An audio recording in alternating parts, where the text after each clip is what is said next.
તમે કોઈને કોઈ વસ્તુ ખરીદી કરવા માટે સજેશન આપો છો અને કહો છો કે તે બહુ મોંઘું નહીં હોય, તો ઇંગ્લિશમાં આપણે કહીએ છીએ it will not be very costly. શું કહીએ છીએ આપણે? It will not be very costly, તે બહુ મોંઘું નહીં હોય. That is general English.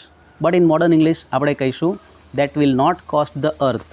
That will not cost the earth એટલે કે એનું મૂલ્ય પૃથ્વી જેટલું નહીં હોય. ખરીદી લે તું, બહુ મોંઘું નહીં હોય. ધારો કે તમારો કોઈ મિત્ર તમને આજકાલ ખૂબ જ જાડો લાગે છે, એનું શરીર વધી ગયું છે, તો તમે કહો છો this days you are very fat. આજકાલ તો બહુ જાડો લાગે છે. પરંતુ મોડર્ન ઇંગ્લિશમાં તમે કઈ રીતે કહેશો? તમે કહેશો this days you have put on too much. This days you have put on too much, right? તમારે તમારા મિત્રને કહેવું છે કે તારી ઉર્જાને, તારી શક્તિને મહત્ત્વના કાર્ય માટે બચાવીને રાખ. તો તમે એને ઇંગ્લિશમાં એ રીતે કહો છો સેવ your energy for N important work. શું કહો છો તમે? સેવ your energy for N important work. પરંતુ મોડર્ન ઇંગ્લિશમાં આપણે એને કઈ રીતે કહીશું?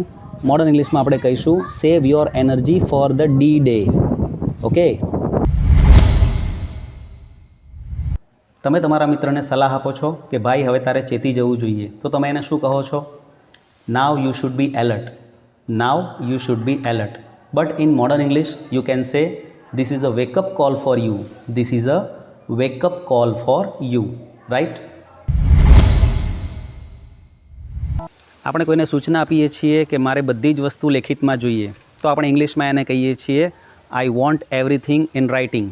શું કહીશું આપણે? I want everything in writing. But in modern ઇંગ્લિશમાં તમે કહી શકો છો I want everything in black and white.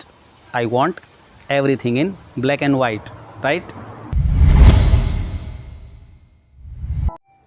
તમે અને તમારો મિત્ર એક જ સિચ્યુએશનમાં છો, એક જ પરિસ્થિતિમાં છો, અને એ પરિસ્થિતિ ખરાબ છે, તો તમે એને કહો છો we are in the same situation. બરાબર? પરંતુ જો આપણે એને મોડર્ન ઇંગ્લિશમાં કહીશું તો શું કહીશું? આપણે કહીશું we are sailing in the same boat. એટલે કે આપણે એક જ કસ્તીમાં સવાર છીએ અથવા તો એક જ બોટમાં સવાર છીએ. ઓકે? તમારે કોઈને પૂછવું છે કે તમે ક્યાં રહો છો, તો જનરલી તમે શું પૂછો છો? Where do you live? તમે ક્યાં રહો છો? બટ ઇન મોડર્ન ઇંગ્લિશ તમે પૂછી શકો છો where do you put up. શું કહેવાનું છે હવે? વેર do you put up, right?